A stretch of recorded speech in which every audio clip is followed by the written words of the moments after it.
to Know Where It Goes, Energy Loss, the first in a two-part video series designed to help you save money on your energy bills, improve the comfort and safety of your home, and protect your investment. This video series is brought to you by United Community Action Network of Douglas and Josephine Counties, Oregon. You can, helping people, changing lives. In this video, you will learn about how your home uses and loses the most energy and what you can do about it. We've all heard the term leaky house, and that term describes the problem exactly. Air, like water, is a fluid, and cold air is a more dense and heavier fluid than warm air. Imagine your home in a giant bathtub that is being filled with water. The dense water, like the cold, dense air, will fill the house from the lowest point to the highest, displacing and forcing the nice warm air that you paid to heat up and out of every crack. This is due to some physical laws that nature always follows, known as the second law of thermodynamics. Our friend Joseph Stiebrick of BuildingScience.com has graciously modified the wording for us non-rocket scientists. We will illustrate these concepts where applicable throughout this video. We here in Oregon are in a heating region, which means we use more energy in heating than in cooling. So let's talk about heat. Heat transfers in three major ways: convection, conduction, and radiation. A common culprit of heat loss is through convection, or the movement of heat via air currents. One of the primary places to check for cold air entering is at the sill plate. This is where the wooden walls meet the masonry of the foundation. In newer homes, a foam gasket is placed between the two hard surfaces and acts as an air barrier. But older homes often don't have this gasket, and air can flow right through. Another likely area is around the windows and doors. Homes built before 1940 did not have any insulation in the walls. But even recently, windows and doors were installed with little attempt to fill the small gaps between the window or door unit and the framing of the wall. This could lead to cold air entering and moisture buildup. And this is why we see so many rotted window frames and sill plates. Heat moves from warm to cold, carrying with it moisture, and then gravity carries the moisture down, where it can settle in between materials and resist drying, which causes rot. Openings in the exterior wall, like kitchen and bathroom vents, and of course plumbing penetrations, will also allow some air leakage. Even electrical fixtures can cause air leaking into the home. Believe it or not, every light switch and electrical outlet located on an exterior wall can potentially amount to a 1 square inch opening in the side of your house. This may not seem like a lot, but there may be 28 outlets located on exterior walls in your home, and added together, they can waste as much heat as leaving a window open all winter. These small gaps or holes can lead to problems with moisture. Be sure to watch our second video of the series, Moisture Problems to Avoid or Address, and be informed about how to protect your home and family from moisture issues. The truth is, the average home will typically have what amounts to a 3 square foot opening from all the combined air leaks. Here is a diagram showing the most common suspect areas for air leaks. Study it and then investigate these areas in your home.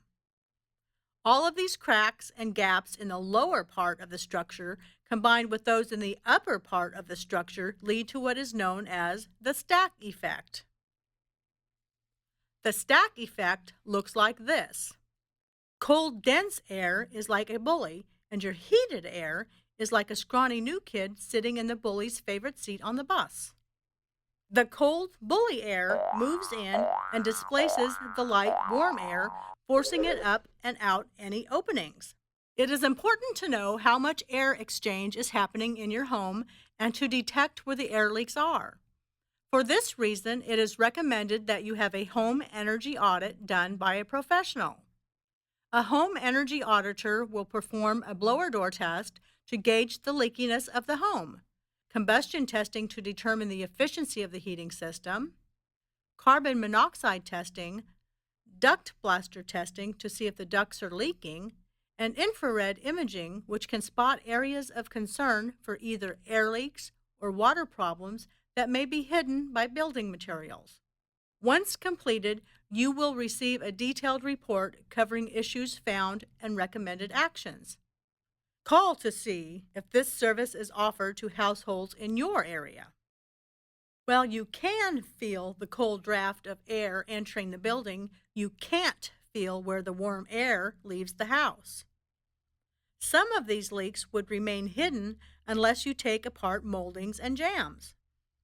An easy way to test for air leaks is to use a smoke stick, available at hardware stores, and watch what happens to the plume of smoke when it encounters an air leak. Here is a great video on how to perform this test effectively and safely. And here are some other links to see blower door testing and air leak areas. You can't see it, but there is also a chimney effect above a recessed light. These can pull 2 to 10 cubic feet per minute of heated air out of a house. Old, incandescent, or halogen recessed lights are like vacuums that extract air, energy, and money from your house. It is estimated that a non-IC rated recessed light fixture can cost between $5 and $30 each in energy loss per year. There are new compact fluorescent bulbs made specifically for recessed lights, but you have to be careful to read the fine print. Some CFLs will fail prematurely if used in a situation they are not designed for. You should consider switching to an LED bulb for fixtures where replacement of the bulbs involves risks like ladder use, or where the recessed lights are located in less insulated areas like cathedral ceilings. And while we're at it, a quick word about knee walls. These are the often poorly insulated short walls along the sides of a converted attic. Many times these walls are left uninsulated or even improved by built-in drawers or shelves, which leaves little room for insulation. Knee walls can increase your energy expenses if not insulated properly. Often, this tricky job is best left to a professional. But here is a great video that explains the problems and solutions to knee wall issues. Warm air can carry a lot of moisture, and any opening from the living spaces to the attic can be a path for moisture migration. When the warm, moist air hits the cold surfaces of the attic, it condenses and can freeze overnight. During the day, the attic will heat back up and melt that frost. The water droplets formed will drip down onto the insulation in your attic, reducing its R value and effectiveness, which will make the problem worse. This is why it is so important to air seal before adding insulation to your attic. But even if you are not ready to start air sealing and adding insulation to your attic, it is a good idea to spend some time up there checking for things like unsealed electrical perforations, ductwork that needs to be sealed and insulated, or bathroom fan and laundry vents that empty into the attic, which is a very common problem and one that we will discuss in the moisture section of this video series. And if you have an attic drop-down stair, you are probably spending an extra $75 a year on heating and cooling costs.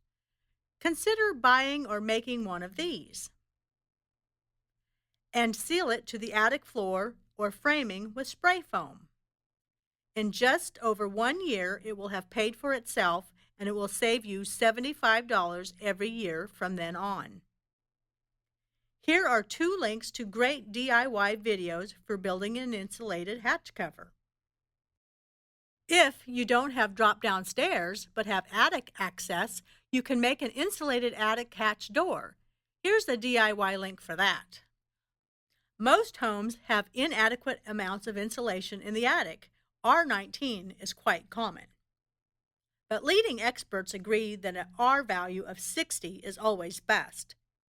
In our area, if you can get it to R40, it will probably be sufficient and you will be glad you made the investment. The amount of money you save on heating and cooling your home will be amazing, and the increased comfort levels will surprise you. Your attic does need to be properly ventilated, and very, very few are. The rule of thumb is for every 150 square feet of attic space, a 10-foot by 15-foot area, you will need to have 1 square foot of attic ventilation, split 50-50 between soffit vents and ridge vents. If your attic does not have this much ventilation, you can see how important it is to air seal and not allow moisture to get up into the attic. An inadequately ventilated attic is unable to vent the moisture out properly. And since vents can become clogged, increasing the ventilation in the attic is usually not the best solution to attic moisture. Fan assistant gable end vents would be needed to siphon off the excess moisture in the attic. But this would pull heat from the house too, so you are better off air sealing and insulating as described previously. After you are done air sealing and insulating the attic, take your spray foam down to the basement or crawl space and air seal down there too. Here are some good DIY videos to get you started. There isn't too much you can do about the other form of heat transfer, conduction, but it is important to know how heat is lost or gained through a solid material in order to eliminate this in any future building projects or improvements. If we take the siding, house wrap, and sheathing off this house, we can see where there are many places where a full bat of insulation would not fit between the studs. In order to keep the studs at 16-inch on center, builders often have to run studs close to the supporting studs for the windows and doors. Not only can this lead to a lack of adequate insulation, but it also contributes to excessive thermal bridging. This is where the wooden stud conducts heat into or out of your house. Thermal bridging is easy to see with infrared technology, a tool used by home energy auditors. Take note of the temperature gauge on the far right side of this infrared photograph. Studs in a wall will show up as either warmer or cooler than the outside temperatures depending on the season, solar orientation, and time of day. But the energy loss from all the conduction through the woodwork of the house is still small compared to the amount that is lost to convection. This image was taken on a cold winter night. You can clearly see the studs as well as where the heat is escaping from near the ceiling of the lower level and around the windows on this home. This close-up shows that there is no air seal between the framing of the wall and the masonry of the fireplace, allowing unrestricted airflow into and out of this home. In infrared thermography, the area where masonry meets wood generally appears as one of the hottest spots on the exterior, even with no fire burning. This is due to convection. And since masonry materials are much more dense than wood, they conduct heat out of the house faster. Conduction. Convection and conduction are the primary ways your house loses energy, but it will gain energy due to the other method of heat transfer, radiation. Anyone who has stood in the warm sunlight is familiar with heat transfer through radiation. It pays to think about how much heat is gained in the house from sunlight. Not only does it help to warm your home in the cold winter months, but it can contribute to cooling costs through the summer as well. Just like a parked car in the summer, your windows will trap the infrared heat of the sun in your house if the windows are not shaded. And the solar heat radiates down from the attic if there is not enough insulation to prevent this. But there are ways to use the sun to cool your house too. Follow the links to learn more. Finding the leaks and air sealing, although really worth your while, are big projects. But some quick and easy projects that you can do on weekends or after work to save yourself a lot of money are: add or replace door and window weather stripping, change from incandescent to CFL or LED light bulbs. This is especially vital in recessed lighting. Put all cable modems and routers on power strips and turn off when not in use, unless needed for phone lines. Phantom loads, such as those from the LEDs on electronics, can cost $14 a year. Install a programmable thermostat. This can save you 15% on your heating and cooling cost, or about $180 a year. Here's a good video on programmable thermostats. Change your furnace filters monthly so your furnace doesn't have to work as hard. Here's a link. An old fridge will use 2 to 3 times more energy than an Energy Star model. Start saving now for a replacement. Or, to start saving energy right away, clean your fridge coils regularly so it can run more efficiently. And if you have a chest or upright freezer, keep it full by freezing recycled gallon jugs of water. This will make it run more efficiently. Don't use the heated dry option on your dishwasher and only run it when full. Put lids on pots. Things will boil quicker and you'll save energy. In the laundry, only wash full loads. Wash with cold water for most loads and clean the dryer lint trap between each load. Set your hot water heater to 120 degrees Fahrenheit and wrap it in an insulation kit from the hardware store. Here are some links that will tell you how to do this safely. Wrap all hot water pipes with foam sleeves available at hardware stores and fix any leaking plumbing to save on water bills and energy to heat hot water. Showers instead of baths conserve water and save you money. And short showers will save more money than you think. Follow the link and find out how much energy usage your showers are costing you. Install low-flow shower heads and take shorter showers. Why? Install ceiling fans. They use less energy, about 20 to 30 watts, than whole house air conditioners, which can use up to 3,500 watts, or room air conditioners, which can use 1,200 watts, depending on their sizes. Ceiling fans can help in the winter make rooms feel warmer too. Room air conditioners should be given tune-ups before each cooling season and stored away before each heating season. To prevent all your heated air from whooshing right up the chimney, purchase one of these chimney balloons from any hardware or wood stove store. It will start paying for itself right away. This picture illustrates perfectly how well a chimney works at evacuating all the warm air up and out of the house. These balloons weren't placed there, they were pulled along with all the room air as it was forced out of this large opening in the house. Consider planting shade trees or shrubs an appropriate distance from the house to save on cooling cost. And the old standby, turn off lights and fans when you leave the room. No matter where you start or how much you do, begin now, because every little bit will help you to reduce your energy bills, preserve the structural integrity of your home, and safeguard your family's health. Thanks for watching Know Where It Goes, Energy Loss. Please be sure to watch our other video, Moisture Problems to Avoid or Address, to become informed about your home's worst enemy, excessive moisture. And contact UCAN today to see if you qualify for a free home weatherization program.